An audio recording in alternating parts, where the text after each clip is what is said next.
All right, so here's what I'd like to do. I'd kind of like to take over kind of the direction of some of these calls, and um, I'm going to coach you. And I'm going to coach you like you were a private client who paid me $5,000 for coaching, and we're going to work through it. And, we're going to get to the outcome here because that's what we do. You've got to the point where you have a lot of pain. And when you have enough pain that it outweighs the pleasure, whatever that pleasure is, change becomes a must.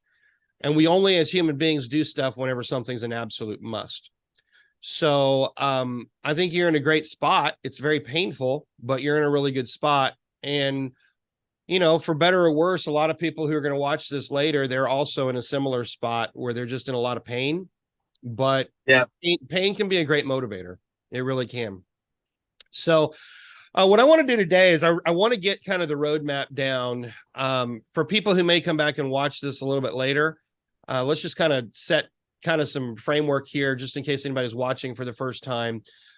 Richard and I have entered into an agreement where I'm coaching him and we're working together to help bring some financial stability to his life and pulling all of his resources together. And so that's kind of the nature of this. For people who are watching, we're going to be working through a program that I put together several years ago called Designing Your Financial Fortress. We're also offering this as a group program. And in the next couple of weeks, we're going to be doing a big group presentation of this. That is a premium course. You do not have to, people do not have to pay to watch the stuff that we're going to be doing with Richard here. But there's a lot of you that are watching that want to go through the training yourself, the more in-depth stuff. And if you guys want to do that, then we'll put some links below the video and you guys can participate in that. So Richard, what we're going to do today is I'm going to give you, because you've never really sat through my trainings before, I'm going to give you a kind of an initiation, and the people who are going to watch are going to get a little bit of an initiation here. I'm going to share my screen momentarily, and I'm just going to kind of teach you the principle, and then we're going to lay this out for you. So before I get there, before I go into the financial fortress piece, I want to just kind of lay some backbone for you. And I've lost my mouse. There it is. I need it over here because my window disappeared. Sorry. I want to lay some background for you and just say this. No progress can be made until the unsaid things are spoken. So one of the unsaid things that people don't ever want to acknowledge is how much money we really have to have. No progress can be made until unsaid things are spoken. If you can see my screen, I know you're on a phone, but think about how much money you need to operate on a day-to-day basis, and think about how much you need to operate your life. And for most people cannot survive on less than $50,000 a year. Some people can, but the average person can't. Most people need 100,000 or more. Okay, so if you can kind of see, we got to replace an income of 50,000 or 100,000, 150, 200,000. If you go to the next column here, the core capital, if you need to replace $100,000 a year, you've got to have $2 million saved up, and you've got to be earning a passive interest rate of $100,000, or excuse me, 5% to generate $100,000 a year. Most people do not have $2 million. Most people do not have a pathway to make $2 million. If somebody's earning $100,000 a year right now, they're going to spend 20 years saving every penny that they make to have $2 million so that they can live on $100,000 a year for their retirement. That's why we see the statistics that we see. That's why I'm passionate about what I do. It's why Derek's passionate about it and everybody else, because the truth is we got a retirement challenge and people are not prepared. I just read a statistic that was quoted in the last 60 days. 35% of millionaires are saying they do not have enough money and they do not have enough saved to survive retirement. 35%, that's 1 in every 3 millionaires. That's how much inflation is crushing people. That's the bad news. But we have to have that conversation. We have to be really candid and say, you know what, family, we don't have enough money to retire. We're not going to have enough money if we don't make major changes. And that's why this concept is so powerful. And what I want to say up front here, Richard, you're starting basically from scratch. I mean, you do have some resources, and we're going to go through that.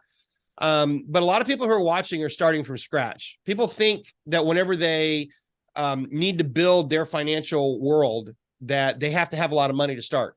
You don't. In fact, nobody starts with a lot of money. I mean, few people inherit it, but the biggest billionaires in the world, most of them started from scratch or relatively close to scratch. The difference is where they chose to put that money. So I'm going to go through about 5 slides here, and then we're going to really pull this home for you and start making the plan that we're going to execute for Richard here. And then people can kind of follow along with that. So the idea of the financial fortress, I use the model of a Greek Parthenon. Across the foundation is your essential living and your security. Across the top is your extraordinary living. If you think about the Parthenon, it has all the Oedipus across the top. That's where all the gargoyles are and all the kind of the fancy stuff, but it doesn't do anything to support the structure. It just looks really good. And then in the middle are these columns that support the entire structure. And I call those your cash flow columns. And the reason is because cash flow is king. You need to understand that a person can live an entire lifetime with 0 net worth. In fact, most people do. The average human being, the average American, does not have a very big net worth. And you can live forever with no net worth. But you cannot survive even 2 weeks. Multimillionaires and multi-billionaires cannot survive 2 weeks without cash flow. Cash flow is what keeps the world going. So that's what we're going to change the focus to. Instead of focusing on net worth, we're going to focus on cash flow. Most people have a financial fortress that looks like this. They have their job. Money flows down to their most important essential living, and everything else flows up to their nice things and stuff. And then something happens like what happened to you, Richard, where you lost your job because of your because of the vaccine stuff and your stance politically and all those things. And unfortunately, what happens is when that cash flow column disappears, it doesn't take long for the entire financial fortress to come crumbling down. And most people understand that. Most people get that concept. That's why people are always looking for extra income. Number one, they need the extra income, but they also feel this uncertainty that they're relying on somebody else for their income. So people have this idea, I'm going to go start a home-based business, or I'm going to start trading, or I'm going to start investing in real estate or whatever. And that's great, especially when they can replace their income with it. But what happens that bad month? What happens when the small business doesn't do what you wanted? When something happens that wasn't what you expected, and suddenly that income disappears, now the entire financial fortress structure comes crumbling down again, and we're right back where we started. So it's really just as insecure as having a job. The difference in having a job and having a small business that you own is in one case you work for somebody, and in the other case you own the job. But you still own the job, and it still requires your work. If you don't show up for it, you don't get paid, yada, yada. It can still disappear. What a few people do is something like this. They'll start their small business. They keep their job. Money's flowing up and down. They'll add something like trading or real estate or something else. And then, unfortunately, sometimes that job disappears, and it sucks. It's really not fun. But the good news is their financial fortress didn't come crumbling down.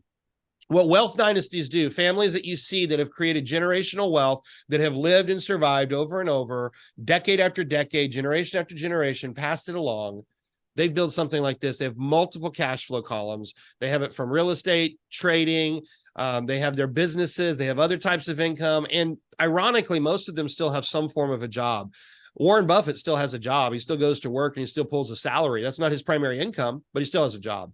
And so people have to understand, whenever they listen to someone like Robert Kiyosaki talk about passive income, they listen to people talk about the idea that you're going to sit at home and do nothing. That's not really reality. Income, cash flow columns require management.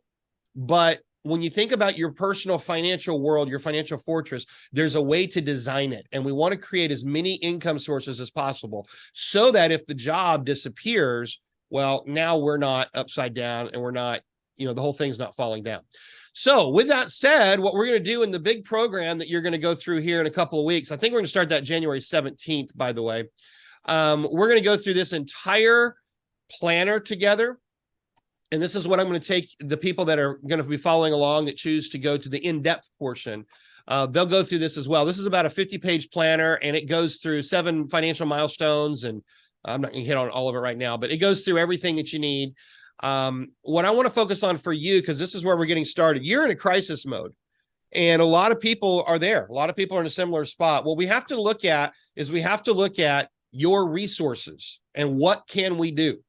Some people are starting with $250,000, $500,000, or maybe $1 million or more, and they need to design a financial fortress, but theirs is going to look a lot different than somebody who's starting with $100 in the bank. If you're starting with $100 in the bank, there's only a few different tools that we can really use to build up from zero. And I can tell you right now, as much as I love trading and as much as it's been a major part of my career, trading is not a good option for you right now. So we'll put it up here as a possibility, but trading the stock market, trading crypto, I can't believe my pen's not working. Trading is not a good option for you right now because you need capital. You're going to need at least $5,000 to $10,000 to start your trading career. You're going to have to learn quite a bit with that. And as much as I'm a fan of it, again, it's just not a good place for you to start right now. It's not going to yield you results right now. Real estate is not going to yield you personally results right now. So even though I'm a big fan of real estate, even though there are techniques where you can buy and flip real estate even without putting a bunch of money down, it's going to require a lot of learning. It's going to require a lot of resources that you personally don't have right now. So that's not a good option. Where that leaves us is it leaves us with what resources do you have? And everybody is, I think I just spelled resources correctly. Everybody is in this same situation. Everybody has to do an accounting for what resources you have, for what resources they have. So like I said a few minutes ago, no progress can be made until the unsaid things are spoken. And so part of what we're doing here is we're going to start counting up resources and looking at what we've got so that we can start building from there. So whenever you think about resources that you have, and I keep using that word because a lot of times when people say they can't dig out, whenever people say they're in a financial hole or they're in whatever crisis it is in their life, it's not a lack of resources. That's what they always look at. They say, I don't have the money to do this. If only I had more money, if I was born into wealth, if I was like such and such, then I wouldn't have this problem. That's not true. That's not true at all. The only people who don't have problems are dead. And if you're above the ground, then you're going to have problems. They're just going to be different problems. So everybody has problems. The issue is not lack of resources. The issue is lack of resourcefulness. And so what I want to challenge you to do, Richard, and what I'm going to kind of coach you through and what we're going to make available to a lot of people who are watching is this process of discovering your resources so that you can be more resourceful. And then we're going to build that into your financial fortress, and we're going to create a map for you.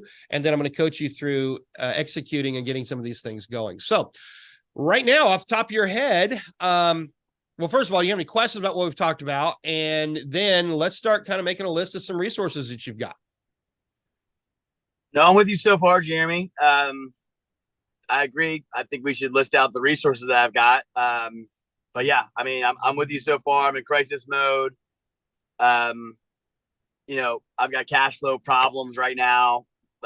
So yeah, I mean, I'm with you so far. I don't have anything extra to trade. I don't have any, real estate. I've done some of that in my life, but where I'm at right now, I'm in full blown crisis mode. Yeah, and I want you to know, and I've said this to you several times, but I'm going to say it on video where other people will hear it. Just because you're in a crisis, it doesn't mean it's the end of the road. The only people who reach the end of the road and consider it failure are people who give up. You're not going to give up. You're unbelievably resilient. You've pushed through the last couple of years. You went through your jail situation. And when you've been through a lot of stuff, you have resources, as does everybody. Everybody has internal resourcefulness.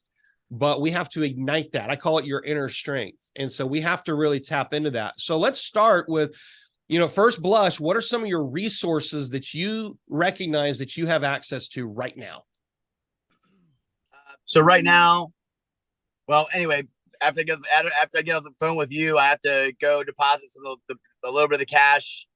I've carried some cash. I have some cash left, but I got to deposit that now because I got to pay bills, child support mainly. And I'm about tapped out. But, at the same time, it's interesting. There's an abundant, I talk to my friends, Jeremy. One of the things about me that I try to operate in is integrity. This whole thing that people that know me from the internet is about the truth. And so resourcefulness wise, on Telegram, there's any number of people that just want me to post ads on Telegram and they're willing to pay for them. And that is a way I can collect cash to get by. And in fact, if I were to say yes to all of them, it's a substantial amount of cash. I think, there's 100 or more people that say, "Hey, Richard, can you run this ad for me?" Run that ad. I don't love the ads because I'm not sure that it's what my audience wants to see, but people are willing to pay for it to me. And I kind of look at it like, well, people in my audience are still watching football and they're watching the Pfizer commercials and they're watching all that stuff. So part of me is like, well, Richard, take it because it'll help you bridge this gap that you're in now. However, so that's a resource, I guess. My audience is a resource. The people that watch me and excuse me, and know that my heart is in it for the truth, and I think a lot of them are very supportive of me. So that's a resource. Where I'm staying now, albeit I'm staying in a pool house with with basically a mattress on the floor and a few suitcases full of my stuff. But I do have a roof over my head and a supportive people that I'm with. That's a resource. I have a huge amount of friends and people I've met in the last 2.5, 3 years that I think are resources. Although most of those people just like talking and this and that. I don't think they're financial resources, but they're supportive in this fact that like I've been going through some difficult times, and so as I feel emotions and feelings of depression and not knowing how to dig myself out, they're supportive in the fact that they say things like, like you're saying even now, like, hey Richard, keep going, don't give up, so that's a resource for me. And then I have a car, that's about all I can think of at the moment, brother. Well, first of all, that's fantastic. When you're in a situation like you, it's really easy to not recognize these resources. So I want to really commend you publicly for recognizing resources that a lot of people would not consider resources. You have more. We're going to try to list some of them, but you've got a lot of resources. If you can see that list really clearly, what I want to do is I want to start adding some emotional resources, because everybody has this. Everybody has the emotional resource that they can dig deep within and tap into their inner strength. So as you look at this, I want to teach you a little technique that we refer to as a power move. So I use my fist. You can use whatever you want. You could tap your chest, pound your chest, you could, whatever kind of move you want. But what we want to do is create a physical stimulation that when we think about good things, we trigger that positive stimulation. And what it's going to do for you is, as you build out of this, as you start to dig out of the hole, we're going to start to reinforce the good. It's really easy to look at everything that's wrong that's going on. It's also just as easy to look at all the good, such as all these resources that you've just listed. And if we're not careful, we keep re-ingraining all the negative things that are happening. And what we end up not doing is tapping into the resourcefulness that we have. So I personally use my right fist. And Jeremy, I find myself there often. I'm my own worst enemy. Because look, man, I could right now agree to 10 different advertisements for my channel and put probably a couple $1,000s in the bank and then be able to pay my bills. It doesn't give me a true authentic feeling. Part of it is because I think maybe I just don't understand how the internet works, but it's a resource.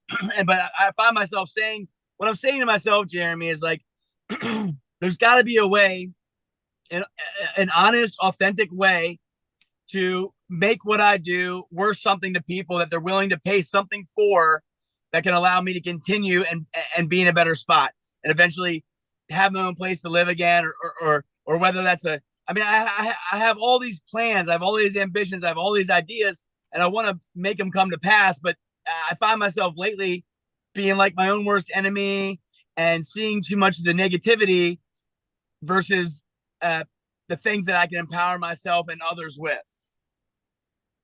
I think that's beautiful the way you just articulated that. And I want to, before I work on your power move, I want to highlight that last one right there. Your ability to dream, your ability to find hope, that is a resourcefulness. Most people don't realize that the resourcefulness to dig out of any hole starts from within. It starts from the ability to see something better than it is and say, maybe that's possible for me. There's a great, if you've never read it, you should read Viktor Frankl's book, Man's Search for Meaning. Viktor Frankl grew up in Germany. He was a psychologist, and he ended up in a Nazi concentration camp. It's a memoir. It's a really thin book. It's a perfect book for where you are right now. Even if you are a little ADD and don't like to read, just read a little bit at a time. It's his story of struggle as he went through a Nazi concentration camp. And what he discovered is he started to kind of, as a psychologist, observe what different people did to survive hardship, and how some people just immediately rolled over and they were gone within a few weeks or a few months at the camp. And some people survived to the end. And so he talked a lot about that. But at the end of the book, or at the end of his memoir part, he talked about once they were released from the concentration camp and they went back into the city, and nobody really seemed to care about all the struggle that they had been through. The people of the town were indifferent, and they would go to these other Germans and say, hey, did you realize this was happening? Why didn't you come try to save us? And the citizens were like, well, we had our own problems we were dealing with. And what he discovered is for a lot of the people who survived the concentration camps, they did not physically die, but emotionally, they never lived again. So they were like walking dead. They were physically alive, but they weren't emotionally alive. The ability to dream and to have hope is what will pull people through the darkest of times. That is your greatest resource. The end. So don't ever let go of your dreams. Don't ever let go of your hope. And I'm saying this to you, Richard. I'm saying it to everybody who's going to watch this later. Don't ever let go of your dreams. Don't ever let go of your hope. That is your lifeline. That is part of your inner strength. So what I want to do is you look at this list here. You got a little bit of money. You have your integrity, which is huge, by the way. You have advertising opportunities. You've got your followers. You've got a place to live for the time being. You have loyal people that you've met along the way. You have a vehicle. You have authenticity. You have your dreams. You have your hope. I want to start locking that in. You can decide your power move. For me, I use my right fist and I pound my chest. And what we want to do is as you look at those, just kind of feel some gratitude for it. Squeeze your fist and say yes. Squeeze your fist and say yes. And as you do that, you're going to start to lock it in. It might seem a little bit goofy, but pick a power move. If you want to do your chest, that's fine. If you want to just squeeze your fist, that's fine. If you want to slap yourself on the head, that's fine. I wouldn't do that one, but find a power move. You got an idea for a power move? Yeah, I mean, I have no problem making a fist hit my chest and saying yes. That'll be my power move. All right, that'll be your power move. So here's what we're going to do. Every time we have a victory, occasionally in our coaching, you're going to hear me just scream out. I'll say, squeeze your fist and say yes, or make your move and say yes. And you're just going to squeeze your fist, pound your chest, and say yes. And what you're doing is you're stimulating your body to start recognizing a change in pattern, a change in pattern. Think about, if you can, I'm not sure how old you are, Richard, but whenever back in the days when we used to have records, you're old enough to remember records? Yeah. So what would happen if the record got scratched a little bit? The needle would go around, and what would it do? It became a broken record. Just repeat the same thing. It would just repeat the same thing.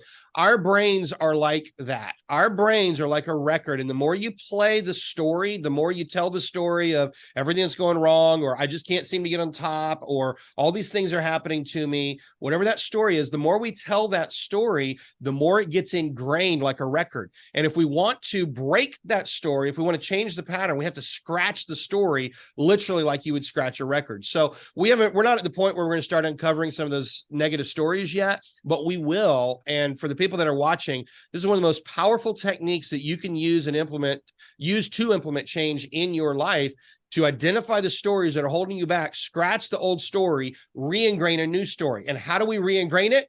We repeat it. The only way we got the old story ingrained was to repeat the same thing over and over again. So we're going to repeat the new stuff over and over again. So Richard, I'm going to let you do this. Take a look at your resources that you've listed here. And I want you to say them with confidence. I have these resources, and I want you to start reading them. Can you read what I wrote on the screen here? Sure. And as you read them, I want you to squeeze your fist and say yes, because these are positive. We're going to re-ingrain the positive. So you go. Okay. So I have advertisers that are willing to pay me for ads on my channel. And say yes. So you're going to say like this: I have a little money. Yes. I have integrity. Yes. I have ad opportunities. Yes. We're ingraining the fact that we have resources. Okay. I have people that want to pay me for advertisements. Yes. I have a bunch of followers who trust me and know that I'm authentic, and I'm happy about that. I have a place to live. That's a yes. I have a vehicle. That's a yes. I have a little bit of cash, so that's a yes. And today I'm gonna be able to deposit some money and pay my bills for January, so that's a yes. How about your authenticity? Is that a resource? Jeremy, these days, when I look into people's eyes and they're honest with me, and we communicate like humans, and our souls can see each other, I think authenticity today is a resource that has the most value. It's the number one resource. It's the number one resource. You have more authenticity than anybody I know. I want you to say it with pride. I have incredible authenticity. Yes. I do, man. You're gonna make me cry. I have this has been a long road for me. People don't know, Jeremy.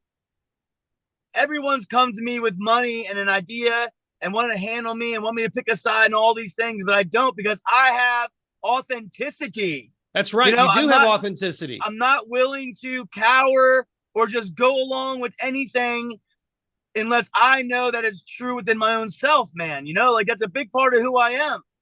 That's right. I didn't take the bait. I didn't take the money. My mission has been about truth, which is the ultimate authentic thing to me. Yes, absolutely. You have authenticity. And I want to say this to you, Richard. I want to say it to anybody who's going to ever listen to this. Authenticity is the number one resource. You can go out and you can start an online business. You can go out and you can do all sorts of things in your life and you can put the facade up. But our culture is tired of the facade. Our culture is tired of the masks that we put on where we pretend to be something that we're not. What our culture longs for is authenticity. That is your greatest resource. An individual like yourself can start an online business, start an online presence, and have absolutely awful graphics, awful things that face forward, but their authenticity will cut through. And because they are so authentic, they will soar where other people who look perfect will not have success. Why? Because they're lacking that authenticity. Never, never, ever forget the fact that you have authenticity and it is one of your greatest resources. Yeah, Jeremy, and I know the difference because I led a life that was not authentic. I've made a lot of mistakes in my life. I've treated people not great in my life. I've been a hustler sales guy in my life for $1 or whatever. When this COVID hit and when all these things happened, I shifted to a point where I was like, I'm not willing to be inauthentic. I'm not willing to not be forthcoming with what's going on out here. That's been my mission. And I just ultimately, like, me, people know me, I want to help as many people as I can, but I've got to help Richard too, because Richard has bills to pay.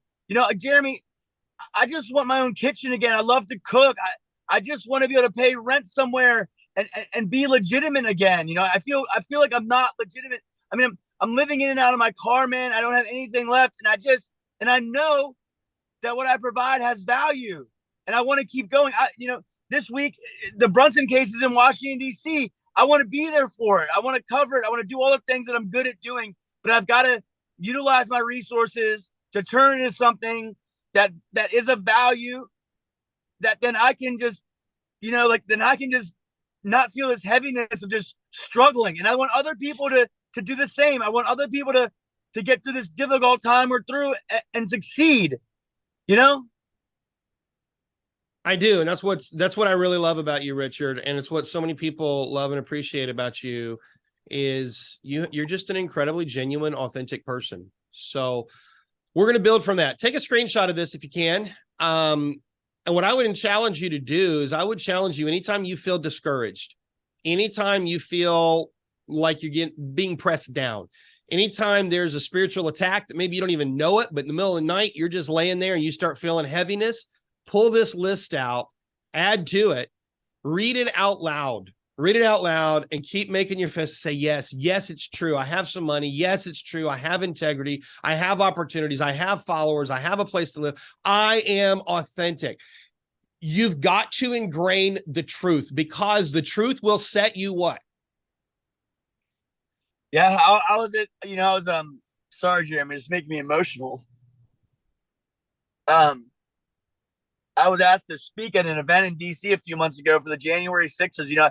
I really care about what's going on in our country and the world. And anyway, I was asked to speak my truth from that podium. And, it's not, I think that we have too much ego in our culture right now, and especially among patriots. And I just was saying, and I was speaking about the J6s and what happened that day.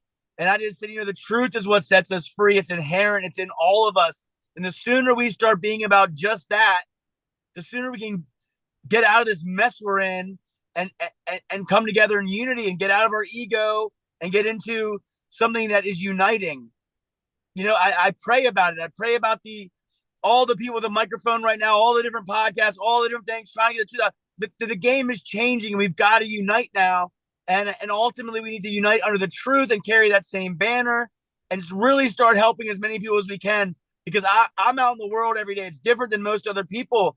You know, today I've interacted with 50 people on the streets, and there's an undercurrent of people wanting change. And I just would love to be a leader in that, you know, in unity by just speaking the truth, because that's what's ultimately gonna set us all free from all this darkness we've been dealing with for so long, you know? Absolutely, Richard. You opened up a can of worms here. So let me go down this for just a moment. And then I want to land today before we're done. I want to end with the beginnings of your next step. Can I erase this? Have you got this screen captured? Yeah, I do. Thank you. Yeah. There's two words that everybody has to remember: truth, pens that work better, truth, and lies. And everybody knows the answer to what I'm going to say, but very few of us recognize it in the moment. Where do lies come from? Where do lies come from? Who's the father of lies? Oh, the devil. Satan. That's right, the devil. Okay? Every lie is from the pit of hell. And it doesn't matter what that lie is.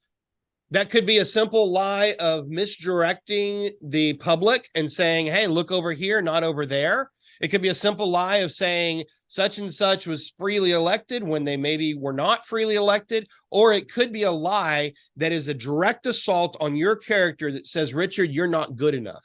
Richard, you're not this. Richard, you can't provide for yourself or your family. Richard, your stuff that you're doing is not important. Those are lies. And everybody has to recognize whatever the lie is, it's from the pit of hell.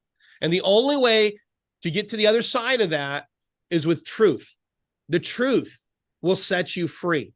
Now, here's the crazy thing. Sometimes we believe a delusion, the delusion that this lie that we have told ourselves or we've let be told to us so long, we believe that that's the truth, but it's not the truth. We get to decide if that's going to be the truth in our life.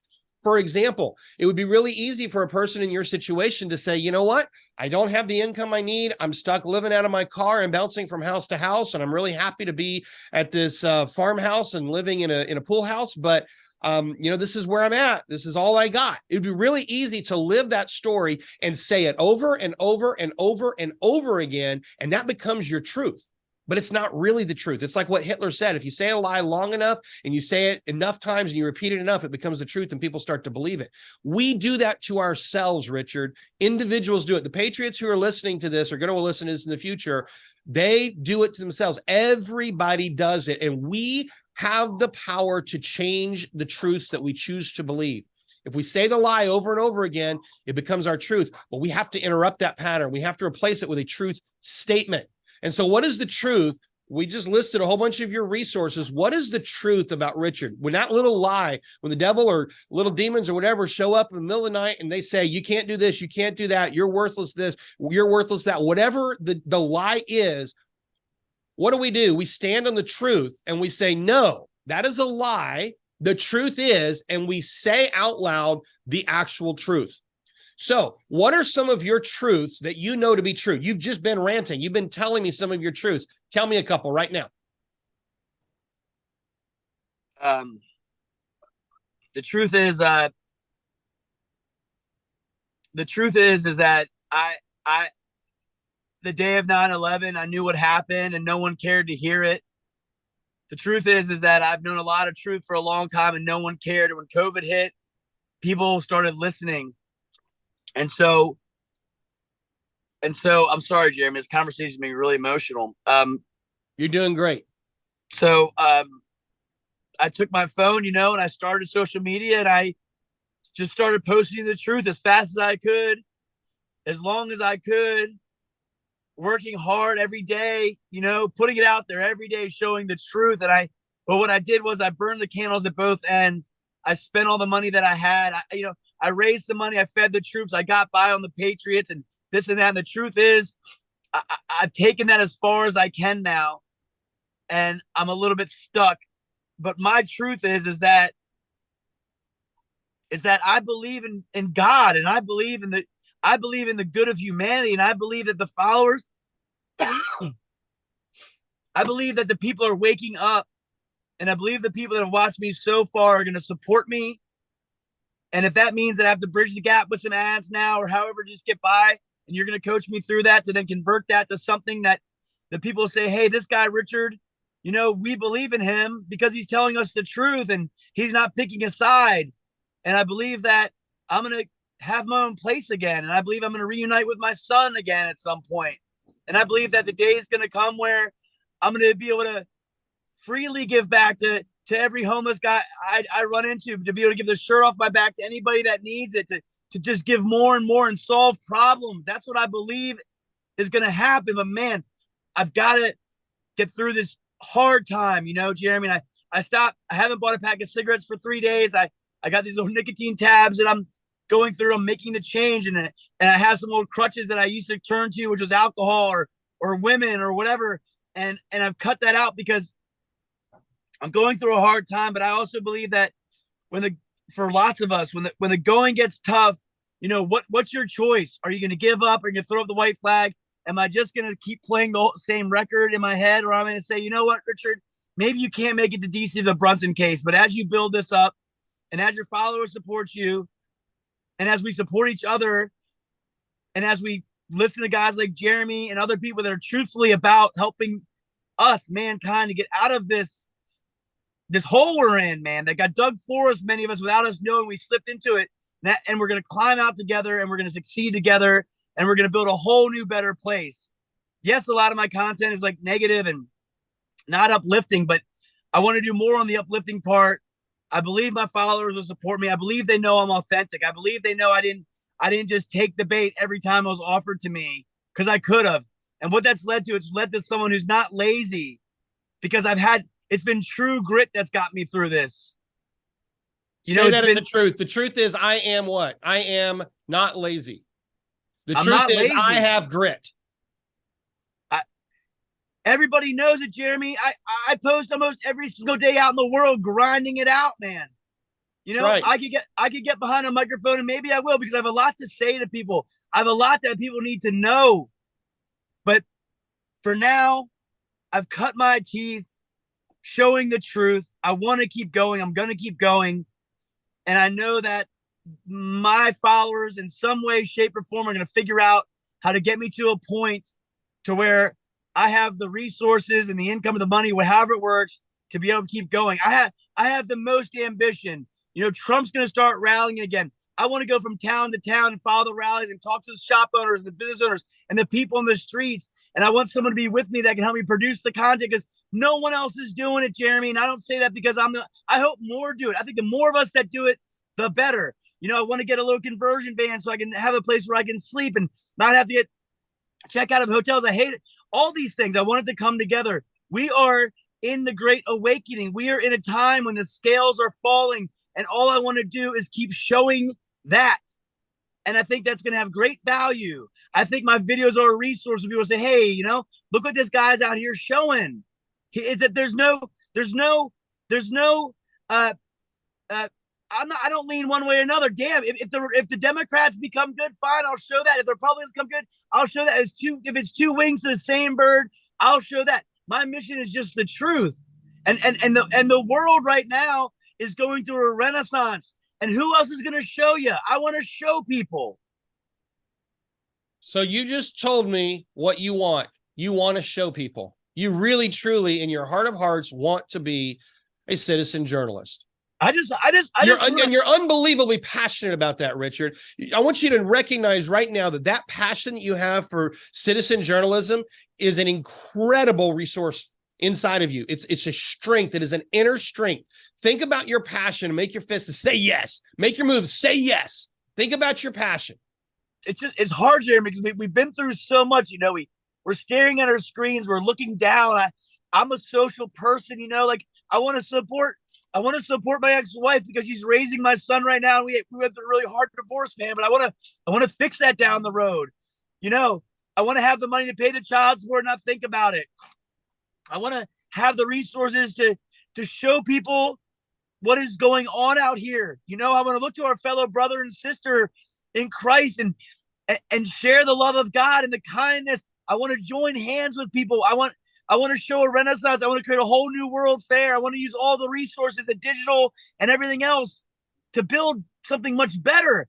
And we're going through such a point. I'm going through it. And I'm not trying to replay the record, Jeremy, but it's difficult right now, but I'm tough. I train in wrestling and cut weight. I'm a veteran of our great military. Things are being decimated, and we've got to pick the pieces that still exist up and rebuild from there. And I want to keep going, and I believe that what I do is of value, and I believe that the supporters and all these things are going to come together with your guidance, and the whole game has changed. The whole Patriot movement was talking about PAY Patriots and grifters and all that card is turned over already. We know who they are. We know who we are. And all the people that were trying to do good and be part of this awakening and help each other, that's what I'm interested in, man. And I'm passionate about it. It's nothing for me. I just drove another 700 miles last 3 days. I saw Memphis, Tennessee. I saw Birmingham, Alabama. I saw Little Rock, Arkansas. I see what's happening in this country. And it's important that my camera gets to those places to show people so ultimately we can see what the truth is, and we can hold each other's hands with love and kindness and smiles and looking into each other's eyes and dig ourselves out, because we've got to. You're absolutely right. And I really want to honor everything you just said, because what you said is the reason that you have to solve this problem right here. This financial resource, the lack of resource financially that you've had, it cannot be a problem. Because let me ask you, if you have... And I want to, Jeremy, I cut my teeth the last 20 years. People don't know. Maybe I have to remind them. I drove from house to house 2-3 times a day, 6 days a week, meeting with people. Hey, I'm Richard. I'm here for the free estimate, and I signed contracts, and my work is of value. It totally drains me. It sucks my life force to say, hey, can you donate to my Cash App and Venmo? It's why I don't do it. I hate it. I want to feel of value to people. I want people to say, Richard, you mean something. And maybe down the road it changes. Maybe down the road it's not always money, but it takes money to keep things going. And I just want people to say, hey, this guy's worth it to me for some amount, to support it, to keep me going, to build up what I need to build up. I don't want to fall behind a screen. I would love to have a little studio in the back of an RV where I can go out in the world and film from 8 to 12 in the morning, and then come back and rehash what I saw from 2 to 3 on a podcast and take calls and talk to people. Jeremy, I can't even keep up with the messages. I just launched a Facebook channel, and within hours of launching a Facebook channel, it has thousands of friend requests. I know that the truth that I have is things that people want to hear, but we've got to put the parts in place so I have the financial resources to keep on going. I am motivated. I am like a bull in a china closet. I am like a horse with its bit being pulled back, and I want to be able to let the reins go so I can get to the places that I'm called to be, to produce the truth. And I want help, and I want more people to do it. I want people to share it and wake people up so we can get out of this mess we're in. It's not about politics anymore. We're in spiritual warfare, and I consider myself a warrior in the warfare. And I'm willing to wage my shield and put on the full armor of God every day and say my prayers in the morning. Say, God, guide my steps today. Thank you. When our last talk, Jeremy, you said, Richard, I had them, start with gratitude. I've really been thinking about putting out daily videos just about what this morning I woke up. The first thought was, thank you, God, for waking me up again today. Second thought was, thank God I have a roof over my head right now. It may not be ideal. It may not be the painting of the little white picket fence and the life that I used to have, but I'm grateful. I'm grateful for you, Jeremy. I'm grateful for the followers. I'm grateful for the friendships. I'm grateful for it all. I just want to convert now so I can do more. That's where I'm at. On every level. Yes to everything you just said. And yes, I think every day you need to post at least one video of gratitude. Number one, do it for your own health. Number two, because your followers need to see what you're grateful for, and they need to be reminded that they can find gratitude. We can find everything that's wrong. We can find, the empty store buildings, and we can find the 5G towers and everything else that's wrong. We can also just as easily say, here's what's right now. And, while you were talking to me, my wife, she's taken all of our kids with some other homeschool kids to a park. And she just texted me this picture of them underneath this waterfall. What an amazing, beautiful picture of nature. But just a little quick snapshot of gratitude, how amazing it is. We can find what's right just as easily as we can find what's wrong. So yes, you need to post gratitude videos, and we can put that together in some of your content plan, which is going to evolve from some of this as well. I want to tap on a couple of things you mentioned, because you just blurted out a bunch of stuff that I could not have taught you in a structure, but you have it internally. Number one, you said, I've got to have the financial resources to do what I want, which is your outcome. So you recognize that the financial resources is a catalyst for doing good. And if I say to you, Richard, how far does $100,000 a year take you? You say, well, it takes care of me, and maybe I can, cover some child support and my ex-wife. If I say, Richard, how far does $1 million a year take you? You say, you know what? It takes care of me and my son and my ex-wife. And it also probably provides me an assistant, and it provides me the ability to do some more stuff. What if I give you $10 million a year, Richard? What can you do with that? And Richard says, I'm going to do more good with it. What if it's $100 million? And Richard says, I'm going to do even more good. Why? Because that's who Richard is. What we have to understand is authentic, good people have a duty, in my opinion, to get access to as much capital as they can, because if it's not for you doing it, who's going to go out and do the good? So people have this resistance because of church indoctrination or whatever. They have this resistance that financial abundance is not part of what we should do as good people. We've been indoctrinated with these ideas that money is the root of evil. It's not the root of evil. It's the root of all kinds of evil. People do evil things to get money, but money in and of itself is just a resource. And we need the resource, because the more money that you have, the more you can go out and do. The second thing that you said is this right here. You said, I want to feel like I'm of value, because it is dehumanizing to be constantly begging for money. It is dehumanizing to feel like you're living in your car and you can't provide for you and your family. It's dehumanizing to feel less than. And it's not just you, Richard. It's everybody who's watching this. Anybody who feels like they can't do what they were created to do feels dehumanized.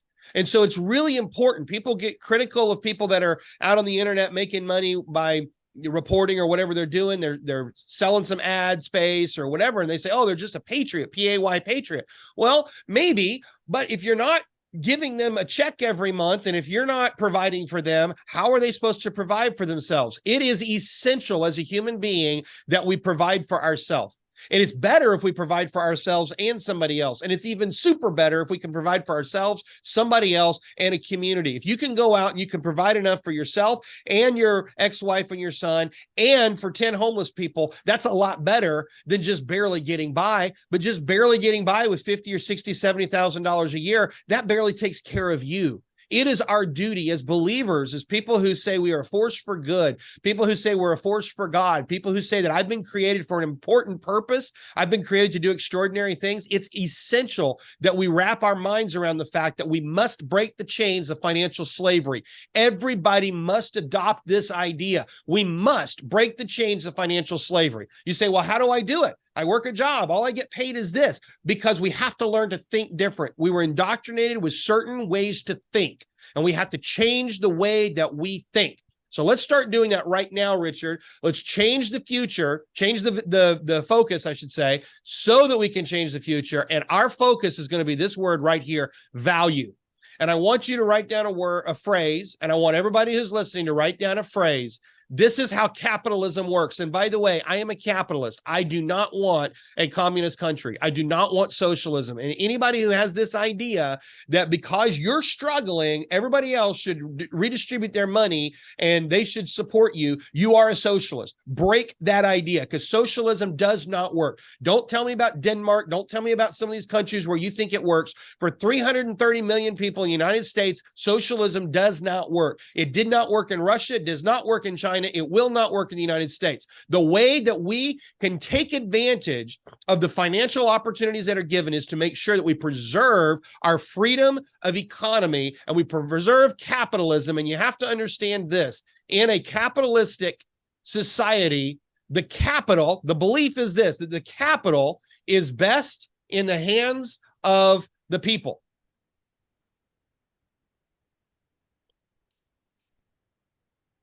The old Soviet Union said it was best in the hands of the state. Socialism says that the government best knows what to do with the capital of the nation. And so they take everybody's money and they pool it together and they say, we, the almighty government, are going to distribute this and we're going to take care of everybody. We have seen over the last 3 years what good that does. It leads to socialized medicine. It leads to ridiculous healthcare. It leads to forced vaccinations. It leads to forced intoxication. We must preserve this at all costs. To understand that is the beginning. The second thing that we must understand is in a capitalistic society, we get paid for the value that we provide. This is the foundation of business. The foundation of business is to recognize that we get paid for the value that we provide. If you want to make more money in your life, Richard, anybody who's listening, you want to make more money in your life, we have to answer the question that in business we call the value proposition. If the thing that you are selling does not provide value, then people will not pay for it. If the thing that you are selling provides more value than the money that's being invested, people have no choice. They have to pay for it. The last 3 years, the economy has not stopped. It has changed. People are still moving their money.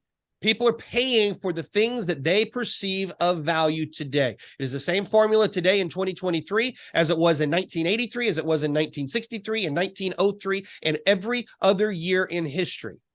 We get paid for the value that we provide. If you come out and you provide a bunch of advertising revenue on your, or a bunch of ads, I should say, on your social media channels, and they're bad ads, let's say that they're products that your people don't want, you're still getting paid because you provided a value to the advertiser. So somebody, whoever's selling whatever it is, they're paying the $2,000 or whatever it is that they pay, and they say, you're going to provide this, you're going to stick it in front of your people. Now, the problem is, who are we serving? Okay, so can I erase this? Yeah. The next question is, we're going to provide value. Who do I serve? This is the inner conflict that Richard has had.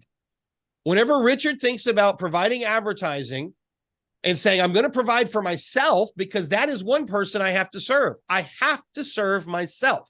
Whenever you're on an airplane, what's the first thing they tell you? If the cabin loses pressure and the oxygen masks come down, the first thing they say is put your oxygen mask on all the people around you and save yourself till last, right? No, they say put your own mask on first, because you cannot help anybody if you cannot breathe. When we choke ourselves out financially, we can't serve anyone. It is imperative that everybody learns the value of providing for ourselves.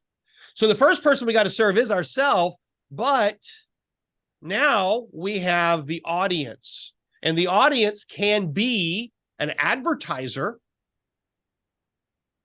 That would be a company of some sort, or it could be your followers.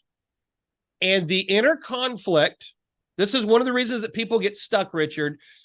One of the inner conflicts that I perceive you have had is you have an inner conflict between your need, and this is a need, by the way, your need to provide for yourself and your need to be authentic to your followers.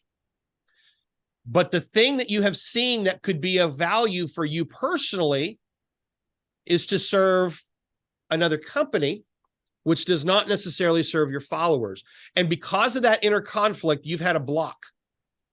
You're not alone. I put up an ad because I have to buy gas. What I think, and I was going to talk to you over this, Jeremy, but I started this .locals thing, which, because there's a couple stories that I really want to tell lately. And I know this is like off the coaching thing, but you know, I have 6 terabytes of videos, and with the resources and the financing, I can buy the hard drives and get the internet connection I need and all this. And I want to start telling a new story, and I don't want to charge anything for it. I want it all to be free. And I don't know if you think this is a good idea, but I started .locals, and I think it's set up for $5 a month. And my thought is, if I can have a few thousand people join the dot locals, then I can start telling the story. And then I don't have to do ads because the value will be provided just from people saying, hey, this guy's stuff is worth $5 a month. Like that's kind of, I know we haven't talked about it, but I'm desperately trying to figure out how to get the funding. So because it's all these things, Jamie, I can't drive past a homeless person without stopping and asking them. I'll give them what I have when I don't even have it. It's just how I'm built. And I maybe have to change some of that thinking, but I'm trying to figure out this balance.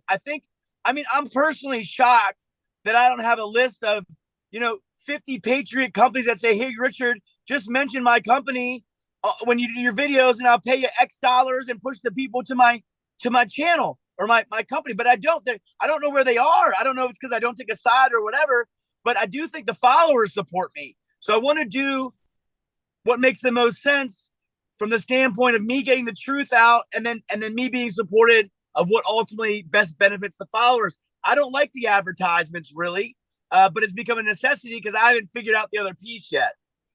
Okay. So what you just said, you actually have some great ideas. You just tapped into not just resourcefulness, but resourceful opportunities that you have. These are great resources. I want to just wrap this up really quick. The balance that you got to find, you've articulated it. You know this, the balance you have to find, and everybody who's watching, when you think about monetizing things in your life, we have to find the balance of congruity. We have to be congruent. What is that word? Congruent. We have to be congruent. We have to find that balance so that you can serve your needs, because again, if you can't live on oxygen, you just can't do it. You got to have finances and at the same time provide value to your following. And if there's some advertisers in the middle, that's great. Now we get down to the question of this, Richard. The question that you have to ask, and you started to ask it here, is if I provide advertising on my channels, the question that the business owner has to ask is, what can I offer? Oh, that was horrible. That says offer. What can I offer that would be of value to my followers? I guarantee you that everybody on your list, we'll call it your list, everybody that's in your sphere of influence on Telegram, on Facebook, everywhere else, everybody that is your follower, they spend money probably every day, which means if you put something in front of them that is of value for them, nobody's offended. Nobody's offended. Well, the thing is I've done it a couple of times, Jeremy. Like I wholeheartedly believe in sound money, which is hard assets, silver and gold, for example. I wholeheartedly believe in buying American and cutting out big box and all of this. But one of the troubles in our and is there something in it for me at the end of the day if a bunch of people join? Yeah, I'll make a few bucks. But ultimately, if you're buying shampoo and you can buy American and cut China out, I think that's a good idea. Ultimately, if you're watching what's happening in inflation, all these other things, and you can hedge your bet by having some silver, I think it's a good idea. But and maybe I'm just not mentally strong, but every time I try to do these things, I get attacked. Oh, Richard just wants to get rich. Richard's living in his car and homeless.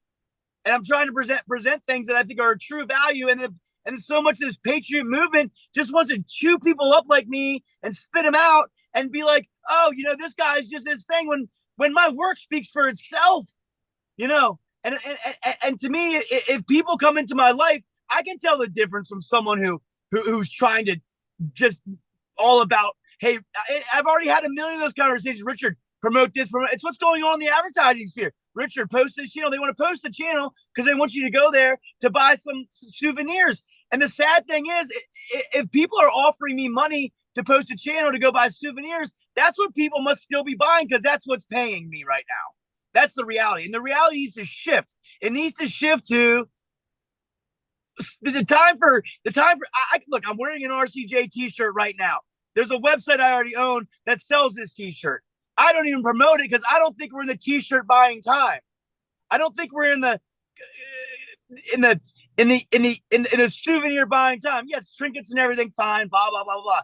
You go to a Trump rally, you see 100 vendors set up and no one's buying anything on the Trump stuff because that time is past. I realize that. we're already in our movement right now. We're already looking at a lot of has-beens, Jeremy. We're already looking at a lot of has-beens, and I can call it all out. And I can say, without saying that, I think that people need to start realizing, at least for my part, I'm trying to present things that are good. I need them to stop trying to tear me apart and realize I'm trying to offer solutions. And by them taking advantage of these solutions, you're training, because I'm the guinea pig for you, Jeremy. I mean, you're going to lay out the rules for me. You and I said some things off the record about what kind of income you think I can see this year and all this, and we're putting it together.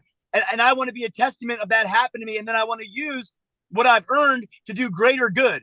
You know, if I had $1 million, if I had $1 million or 2 million, I'd buy all Patriot News station. I would buy the airwaves. I'd be the next NBC Fox. I'd line up every Patriot show that's trustworthy, and I'd run it on the air where everyone can tune in 24/7. Why someone with big money hasn't done that, I don't know. But I'm an idea guy.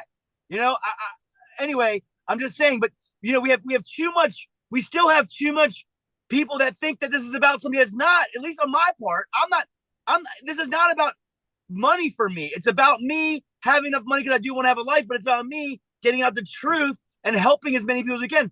And these opportunities that I present, Jeremy, I mean, you can help me with this or how to get it out there, but I'm linked up with a company called 7K. I think it's a great damn company. Once a month, I get a piece of silver in the mail.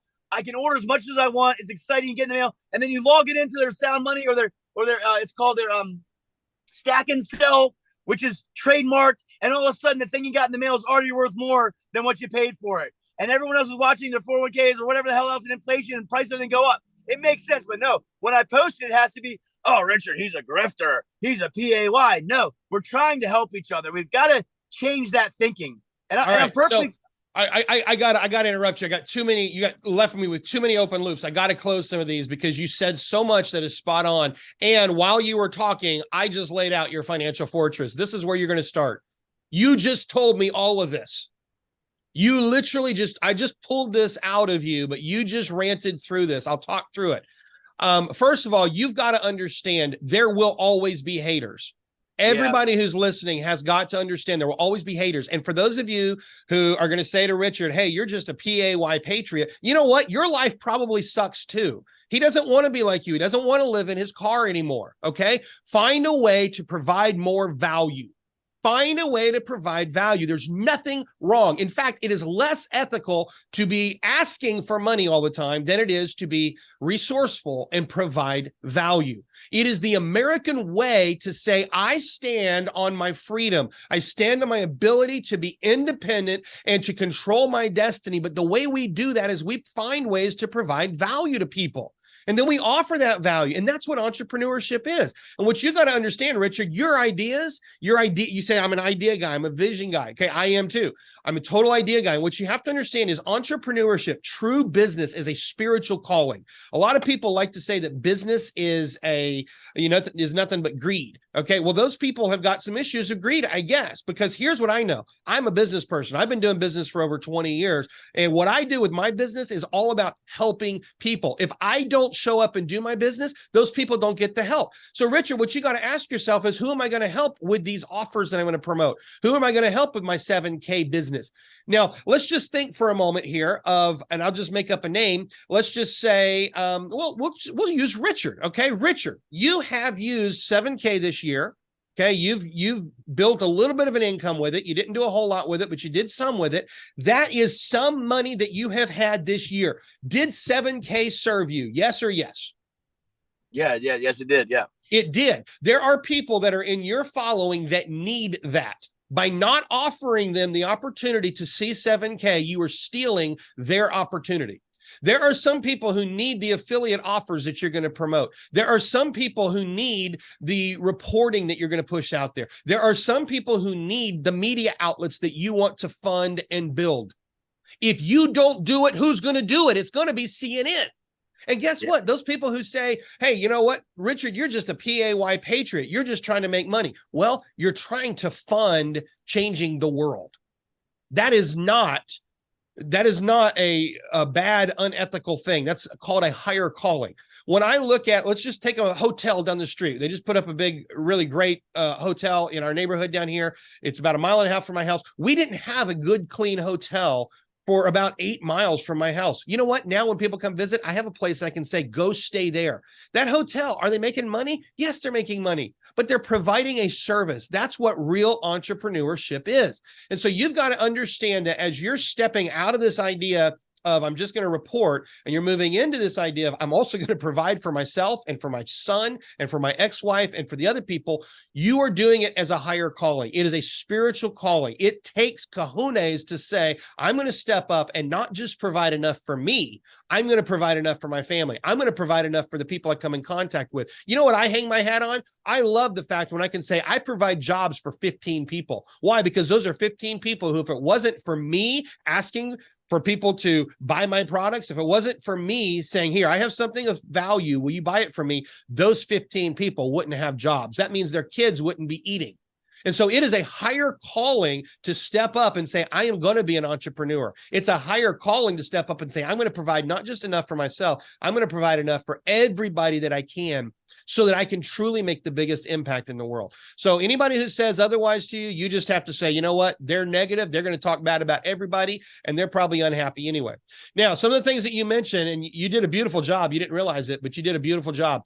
You've got offers that provide value. And this is where you're going to start.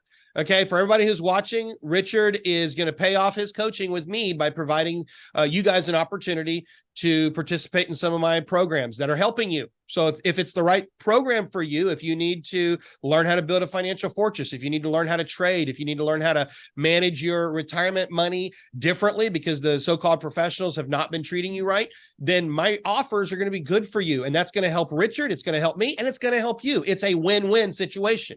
Okay. Now, if Richard comes out and he offers some sort of an affiliate offer that is not good for other people, it's not a win-win.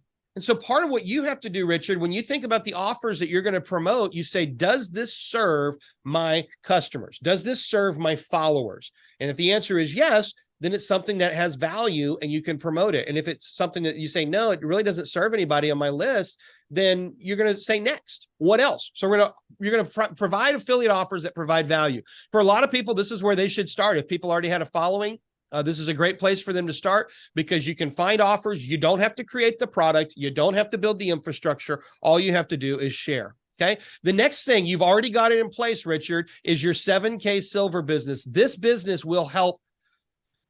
Look, 100% of the people that are on your mailing list or that are in your following could benefit from 7K. Maybe not everybody is going to be interested in that, but 100% could benefit. It is a duty to present it. It is a duty that you have. You would be derelicting their trust by not offering to them their opportunity to recognize what it can do. So we're going to put that up here. That's going to be another cash flow column for you. Your personal brand. We're going to do a lot of coaching on this. You've mentioned several things like your .locals. You mentioned your t-shirts. There's a lot of ways that you can build and monetize your personal brand. And by the way, that is a business. It is one of the strongest business models of today. I teach in one of my trainings, I have an online business launching training, and I show that there's about 9 different online business models that people can adopt. One of them is the business model of a personal brand. And for you, that's where you need to build. This will be another cash flow column for you. And then the media outlets. And so this is going to be truth-based media that you're going to build, that you're going to buy, you're going to own, you're going to facilitate, however you choose to look at it. These are your first 4 cash flow columns. I didn't hear a 5th one yet. There's probably one in there, but this is enough for us to go throughout the year. What if we look at these right now and we start doing this with your followers? We'll show them what you're doing and you'll talk about it. We're going to do these 2 right now. You're going to start finding some more affiliate offers that you feel confident with, and that you say Jeremy, this can provide value. I already have a link tree and everything set up with a bunch of affiliates I'm already associated with, but I don't know how to roll it out. Every time I try to do something, I back off of it because I just feel like I get attacked. You know, it's like it gets to me. Okay, so what we need to do there's a limiting belief. Limiting beliefs are a story that we choose to believe, that we believe to be true, even if it's not true in actuality. And so what we need to do is we need to uproot that. We could do it publicly. You might want to do that one privately because it can sometimes get a little bit emotional. But if you want, I can walk through the process with you publicly. I will warn you, it will require some cursing and other things, which is always fun. Yeah, you need to come up with some affiliate offers. You got plenty. Look, there's no question you got plenty. And the 7K, I think for the next month you run with these two and you get some traction. And for everybody who's listening, you have to get traction. Everybody has to get traction. You got to start somewhere. You never underestimate what you can do over a long period of time. And don't overestimate what you can do over a short period of time. People seem to think, oh, I'm going to do the whole thing this week. No, you're not. You got to start somewhere. We got to get momentum. So we're going to start with some affiliate offers. We're going to start with your 7K stuff. And in about a month, or maybe a little less, but we'll come back and we'll build on the brand, and then the media stuff will come. If we knock one of these out every quarter, by the end of this year, you'll have 4 solid cash flow columns. How much does that change your life, Richard, on a scale of 1 to 10? Well, it's a 10 if it all works, Jeremy. You know, I mean, there's no ifs. This will work. There is no ifs. We can't talk like if it works. Okay, there is no question of an if. When we do the action, there will be results. And I really, truthfully, I'm not a greedy person. I really don't need that much. You know, anyone who's followed me has seen how much I'm willing to give back all the time, even when I don't have it. What do you think, Jeremy, about this .locals thing? I've seen a couple of people have turned to it, and if there's gonna be people in the audience that say, well, the 7K isn't for me, or one of these affiliates isn't for me, I just think it's a decent idea, and I have exclusive content, man. I have stuff that no one's ever seen before. And I'm thinking maybe a certain point of the audience says that. I mean, the price point I was thinking I have it set as $5. Do you think that's worth looking into or doing or not? Absolutely. I just think that it's going to take you 2 to 4 weeks to get that spun up, and you need money this week. And so we start with the immediate, and over the next 2 or 3 or 4 weeks, we get some traction there. And then we start launching into the personal brand stuff, because I can teach you so much about building your personal brand. And it's going to blow you away. But you've not been focused on it, and that's okay. It's not your fault. I mean, you've done the best you could do. But you need a sequence. If you try to do everything at once, especially for creative people like you and me, we try to do too much at once, and then nothing works. And then we're frustrated. We need to focus. We need to focus in on a couple of things. I think that these first 2 are the easiest money that you're going to be able to start driving, and it's going to help a lot of people. So just think about it this way. On a scale of 1 to 10, how much does this change your life? Well, I mean, again, we're just talking here. Assuming that everything works the way that it's going to work, on a scale of 1 to 10, how much does this serve you? Well, it's a 10. It's a 10. On a scale of 1 to 10, if you have the right affiliate offers, how much does it serve your followers to give them affiliate offers? Well, I think they'd be really happy to get some help for themselves too. So I think it's a 10. What about helping people build sound money and store silver and understand the value of what they get with the 7K coins, and why that's a better way to jump into silver than just straight bullion, which we can talk about later. But if people understand that and they start building more savings, how much does it serve them on a scale of 1 to 10? Well, I mean, me personally, Jeremy, I'm not the expert in these things, but 7K is the coolest thing I've been involved in since I've been doing Richard Citizen Journalist. And that's in both that you get these things in the mail. It's cool. The people involved with the company are just great patriots. Everyone I've dealt with is great. And then you're at least holding value, if not making money on it. Oftentimes, I mean, Derek's portfolio in 7K is up 20% on the year. But mine's up 32%. I think the 7K is great, man. I really do. And it's not, and I don't say any of that because I'm trying to sell it. I say it because it's what I believe, and it's the truth. It's what I've learned. It's a great offer. It's a great product. Yeah. That's the thing. And I just think people really need to shift their thinking, So scale of 1 to 10, how much does 7K serve some of your followers? I think 7K is a 10 out of 10 every time. I think it's a 10 out of 10. When you get your personal brand built and you can offer your content, your local stuff, and I have a ton of experience in that area, Richard, so I can really teach you a lot there. But as you build your personal content, as you offer your products and you offer your reporting, on a scale of 1 to 10, how much does your personal brand serve people? Well, I mean, I think my personal brand is who I am, right? So I think that's a big one for me. I mean, I think that's very important. I do fall short. I do make mistakes and everything else, but I think my personal brand's already developed from the people that follow me. I'm time tested. I mean, coming out of the gates, I was this crazy maniac guy that was screaming through hospitals and going nuts, and I've refined myself, but I still am able to, when I get excited about things, I'm more refined in my thinking, but I'm still not backing down. I'm still not just taking someone's answer for the truth. I'm fighting through it. I'm still just as passionate as I was day one. I still know that we can get ourselves the heck out of this mess. So my personal brand is who I am. So it's very important to me. Yeah, it's a 10. It's a 10 for you. How much scale 1 to 10 for your followers? How important is it? Well, I think my followers, Jeremy, they so many, and I know a lot of them, man. I mean, again, I'm someone, there's so many things that set me apart from everybody damn else. And I don't say it because it's ego. It's just the truth, which is what I'm about. And that is, I've stayed in hundreds of homes. I'm a guy from the internet. And people say, Richard, just this last week, Jeremy, I think people saw some of our videos and they saw what I'm going through. And I got emails and messages. Hey, Rich, if you're ever in North Carolina, if you're ever here, I got a warm meal and a fresh bed and sheets for you. You're welcome. And you're welcome to stay as long as you need. Derek just put me up for a month. Another friend of mine put me up for a month. This and that. And I have to do that because I don't have the resources. But also, I'm somebody because of my character, because of who I am, because I'm authentic. People are opening their doors to me. So it's obviously very important to them that who they're following, what they're listening to in a time of smoke and mirrors and a time of story and endorphin drips every day and this plan and this character and that character, who can you really trust? And I think that by people watching my walk, I mean, Jeremy, is there anyone else on the internet that's having a call with a financial coach who's crying to them and pouring their heart out like I am to you right now and being this honest? I don't think there is. And I think there's probably a lot of them that are going through what I'm doing, but I'm willing to be the example because I think that the way I feel is the way a lot of people feel.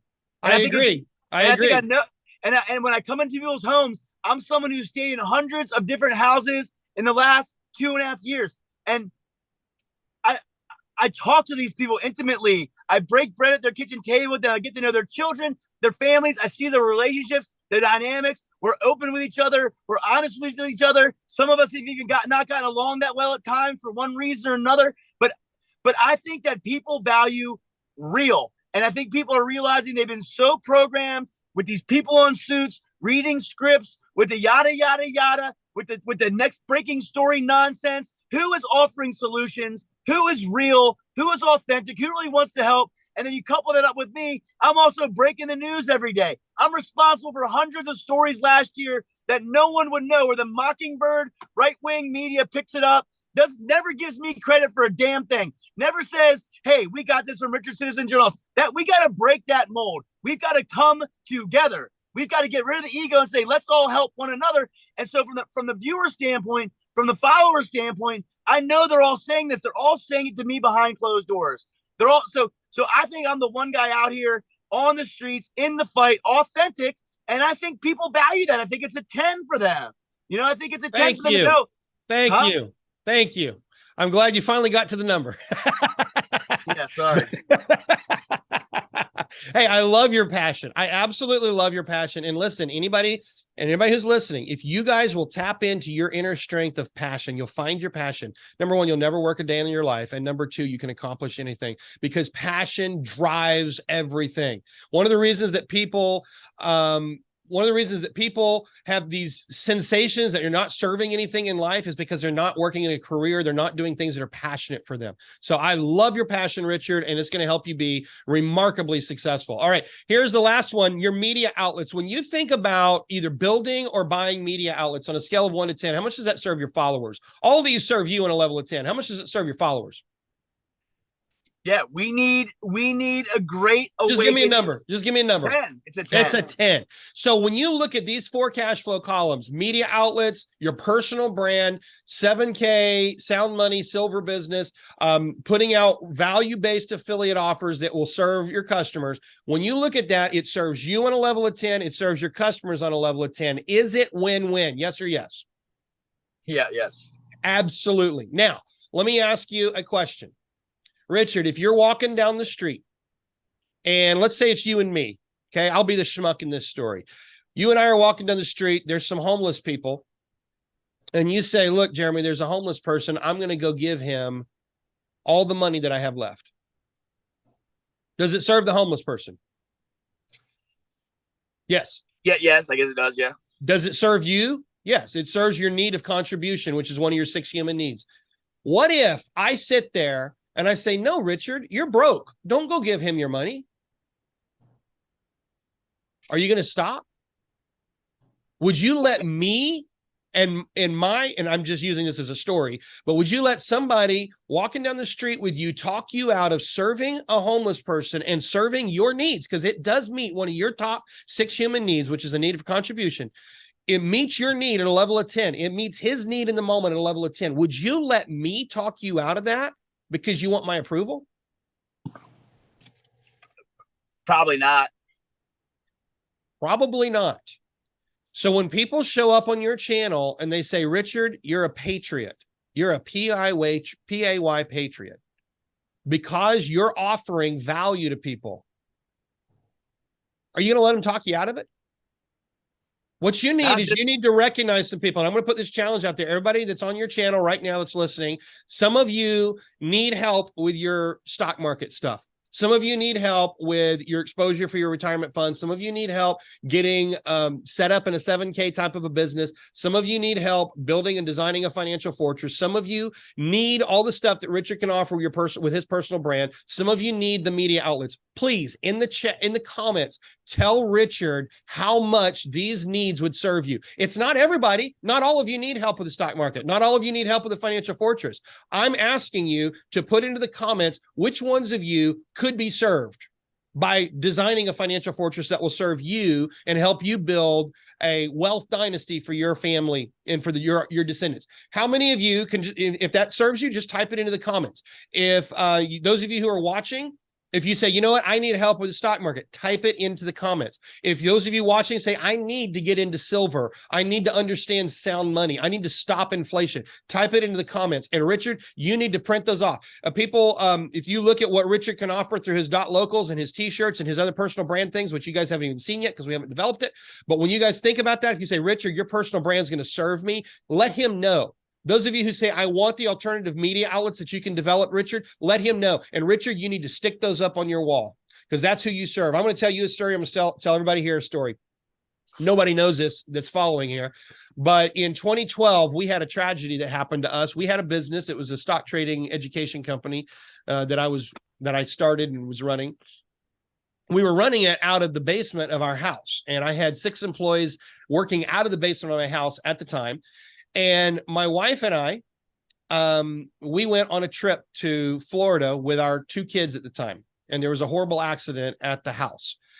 Before we left, I'm going to cry probably when I tell this story, but before we left, we had done a big campaign for our customers. And we had 10 customers that we had selected because of what we had done for them. And it wasn't just testimonies. They had sent in some stuff. And anyway, we'd taken those 10 customers, we'd printed out their faces and their stories, and we stuck them in the wall in the kitchen of the downstairs office. So we had the whole basement that we converted into an office, if that makes sense. So my wife and I, we go on this trip. We left on a Monday. We're coming back on a Saturday. And on Thursday of the trip, my business partner calls me and he says, Jeremy, there's been a terrible accident. A garbage truck has come down the hill in front of the house and has run into the house, and there's dead people in the streets.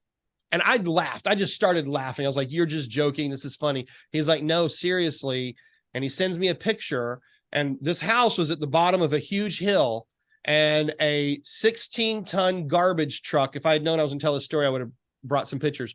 But a 16-ton garbage truck at the top of the hill. We don't know what happened. Somehow he got out of the truck, and the truck went absolutely full speed down this enormous hill, which was probably 200, 300 feet, just a huge hill, straight into our house. It went straight through the bedroom where my 6-month-old would have been sleeping if he was not with us in Florida. And it went into the house, fell down through the basement, landed on my business partner's desk, And it just so happened, by the grace of God, that my partner and all the other 4 people who were there working were all outside. It was a beautiful day. They were sitting outside in the gazebo. We would have had a lot of dead people. But in the process of that, and the dead person in the street, turns out he wasn't dead. It was the driver of the truck who had somehow fallen out of the truck and was laying in the street injured.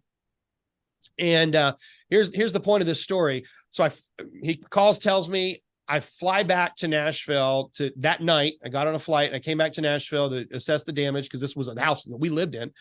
And what had happened is where the truck came through, it flooded everything. It broke the main water valve. There was a fire, just all this horrible stuff. There's diesel fuel everywhere. And when I walked in, I felt like everything it was an enormous insurance claim. We lost everything. We literally, almost everything in the house had to be replaced because of all the diesel and everything. But when I walked in, what got me was the wall with the 10 customers.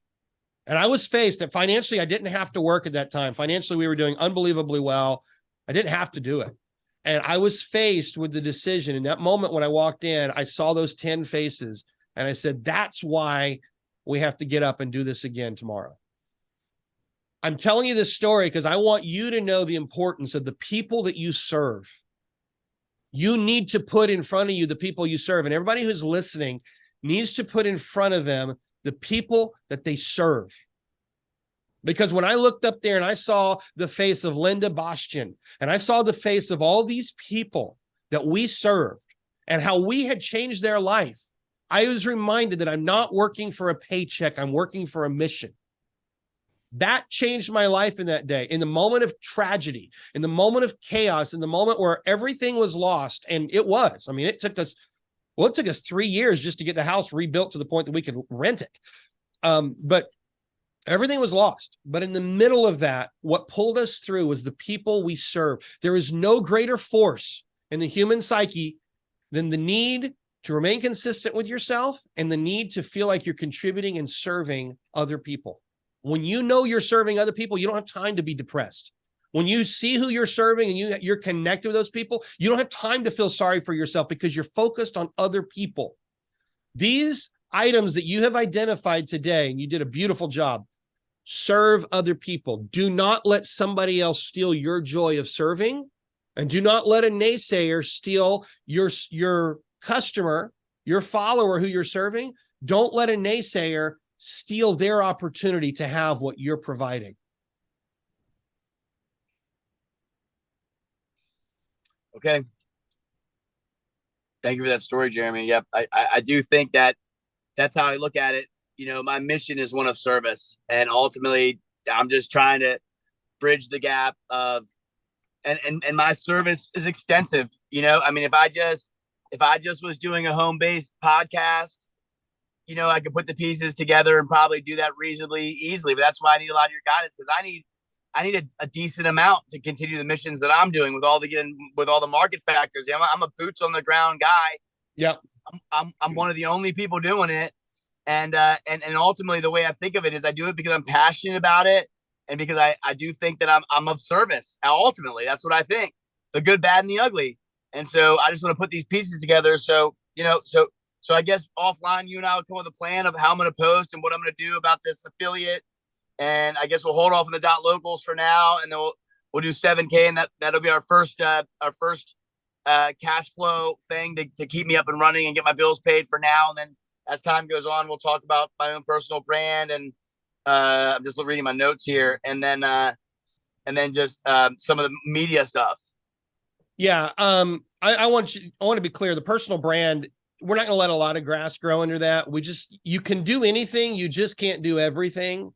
So we have to do it in an order. If you try to do everything at once, you'll fail at everything. So we've got to kind of get different things rolling. And these first two are easier because it requires less infrastructure. The infrastructure is already built. So we can jump into that immediately. But we're not going to stop, and we can do some of it offline. As much as you feel comfortable showing your followers, I think that a lot of people will probably benefit. People can tell us in the comments if they benefit from getting this kind of, this is training, this is coaching. And, I just want to take the steps. We've been through a lot. I got 5 pages of notes here, Jeremy.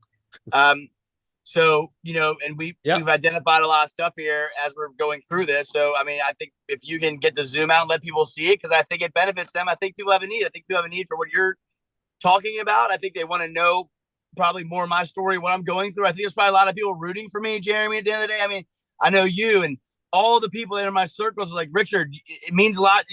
Everyone that I talk to wants to see me succeed at this. And it's just, I'm at the point now where it's time for me to, I've sown a lot of seeds, man. I've planted a lot of videos out there. I've shown a lot of truth.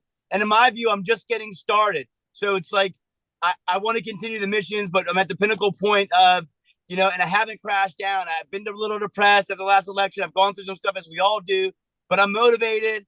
Like I said, I mean, if I had the financing right now, Jeremy, I'd be on my way to DC to cover this Brunson case. Like that's what I want to do. And there's a million stories.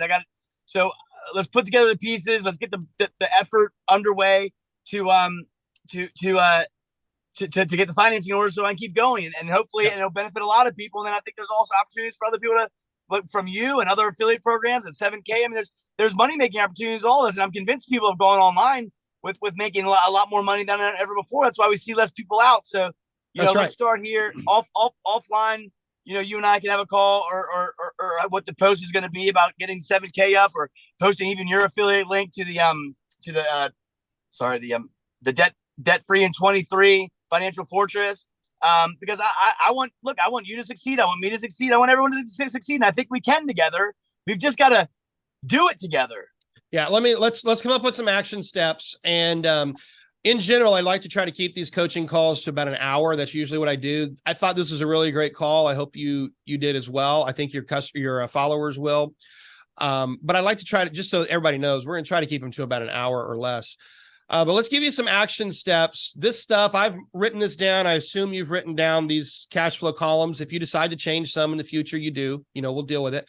But one of the action steps you need to do is a mental exercise. It's physical. It's not just in your brain, but it's for your mental drive. And what I want you to do is I want you to come up with I'm going to use the word portrait, but I want you to come up with faces and names and stories of the people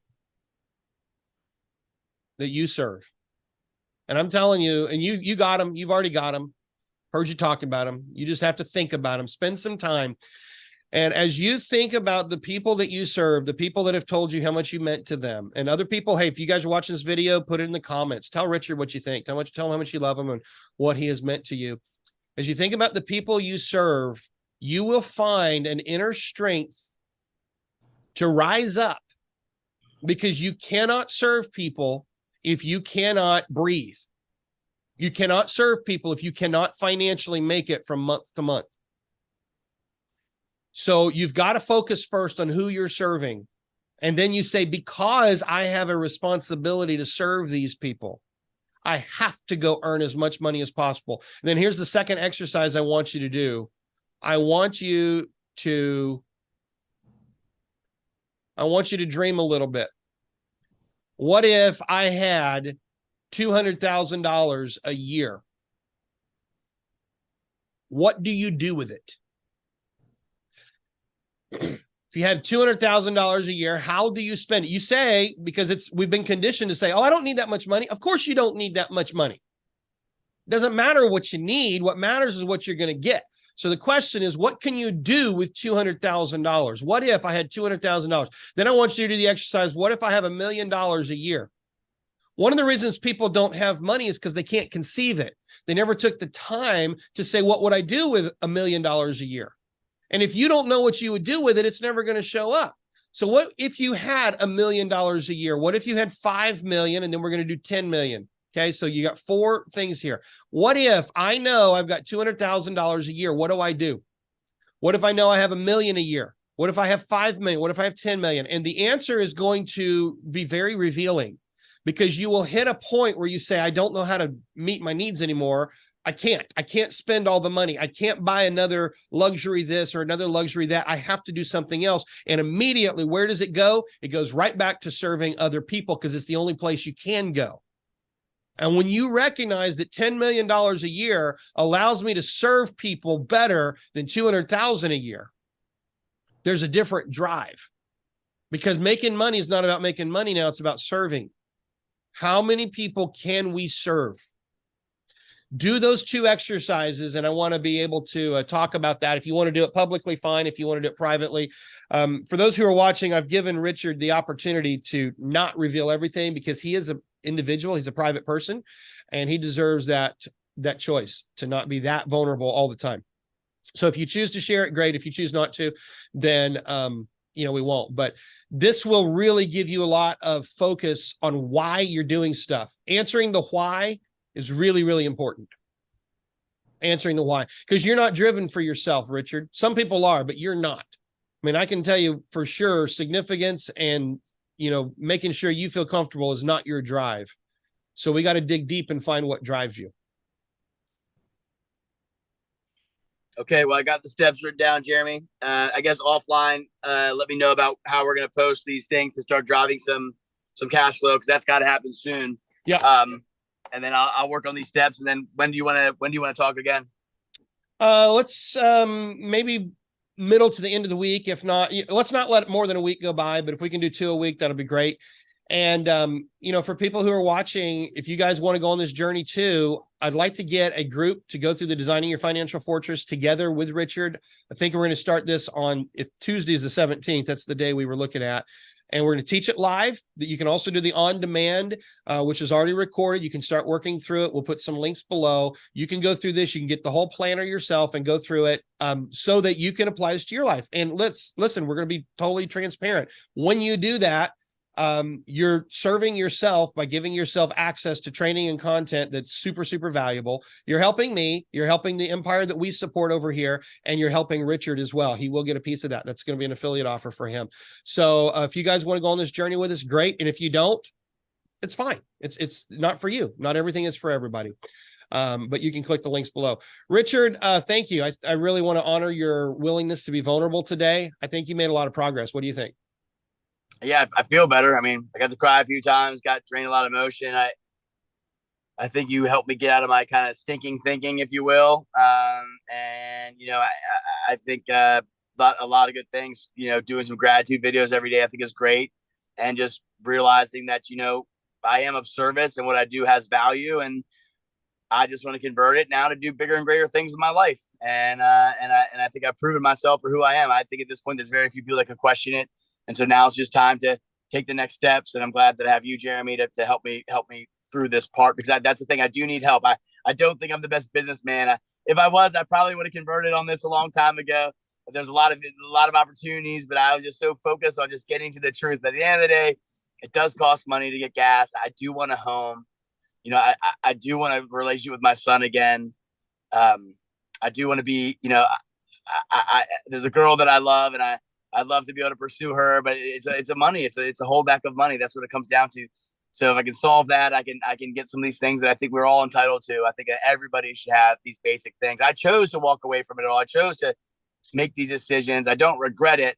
But now I think it's a point where it's okay that I want to reap some reward from it, and then use much of that to then not hang it up, but only do more. Because being of service is what makes me feel the best. It came from when I was in the military to waiting tables and doing charity events and everything else. It's the most rewarding. But it takes some financial stuff. And I can't wait to hear the stories about people that, collect some silver and love it for different reasons, and also build wealth, and they can have their own yes. And then people that take your course and do the things with you, and they can get a yes there, because that's what we need. We need more yeses. We need more solutions. We need more helpfulness. We need more people to be of service. So anyway, Jeremy, yeah, it's good. I do feel a lot better. I was texting you a day ago saying, hey man, when are you available? I'm really not doing so hot. And so after speaking with you, I thank you for your friendship ultimately, Jeremy, and then your guidance moving through this. So I'm going to take the steps. I'm going to do what you ask. Let me know offline about how we roll out some of this revenue driving stuff, because I don't know how to post that properly and all, because I don't have experience at it. That's all right. You know what? Everything is up here. 100% is up here. And what I do with coaching is I help you get this straight. The how will take care of itself. Once we figure out the why, once we figure out what we're doing, The how will take care of itself. Okay. So don't worry about the details. We got to start with the concept. Personally, I mean, I don't know how many coaching sessions. I've done lots and lots of these. And I think you've had a great first session here. Thank you for letting me be part of it. And I mean, you're ready. You know, a lot of people aren't ready for their coaching, but you are. And what's great about that is, you know, the acceleration out of that, when you've reached the point where the pain is so great that you have to make a change, it becomes easy. So you're going to be on a great path. I hope you're coming to Nashville in a couple of weeks. I know Derek said he was coming mid-January. Are you coming up for that? I don't know. All Probably. right. Well, if it works out, then great. Maybe we'll do a session in person. If not, then we'll keep doing the Zoom sessions. But I look forward to the day that you come through and we can hang out in person. Yeah, me too, brother. Okay, we'll stay in touch. Thank you for your time, and we'll talk soon. All right, sounds good, buddy. Have a great day. You too, man. See you. Bye.